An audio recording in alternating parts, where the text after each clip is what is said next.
Ground floor 45% plus 50% और बढ़वा के 60% करवाया था आपने मुझे। नहीं नहीं नहीं, आप समझे नहीं। हाँ बताइए ये सर। प्रिंट हो गया? हाँ हो गया सर। हाँ तो बस उसको प्रिंट कर दो, कोई दिक्कत नहीं, मैं आपके आके समझा दूंगा आपको। क्योंकि ये किस आइटम का है मुझे ये बताओ। रतलाम की सेव का।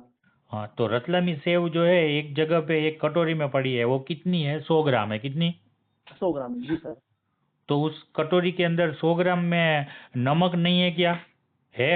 ओके हाँ हाँ हाँ। उसमें मरी नहीं है क्या? ब्लैक पेपर है? हाँ उसमें क्लव नहीं है क्या? है ना? हाँ सर हाँ सर उसमें हाँ सर। दूसरी हजारों चीजें हैं, उसमें तेल नहीं है ओके क्या? ओके ओके ओके ओके, इस हिसाब से लिखते हैं। ओके ओके हाँ ओके उसमें तेल है ना, तेल 30% तो तेल हो गया। ओके ओके ओके ओके तो ओके उस ओके। कटोरी में जो 100 ग्राम है उसमें 30 ग्राम हाँ तेल हाँ है, हाँ वो निकल गया तो हाँ हाँ। 70% बचा।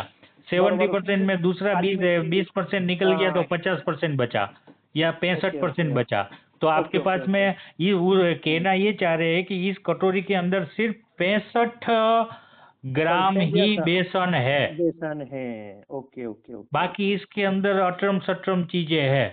Okay okay okay okay. Ready? जी समझ गया मैंने सर। सोचा यार बेसन, ऐसा मिलावट वाला बेसन मैं क्यों लिखवाऊं। अरे ठीक है सर। चलो, ओके। नहीं नए नहीं नए सर होते वो। तो हमें भी मजा आता है, हंसी आती है हाँ हमें। सर। अरे सर वो सर पूछना हमारा भी हमें अब एक बार समझ में आ हमारा गया ना। स्वभाव है, गुस्सा नहीं आता है, मजा आता है। नहीं नहीं सर सर तो सर देखिए जो सर होते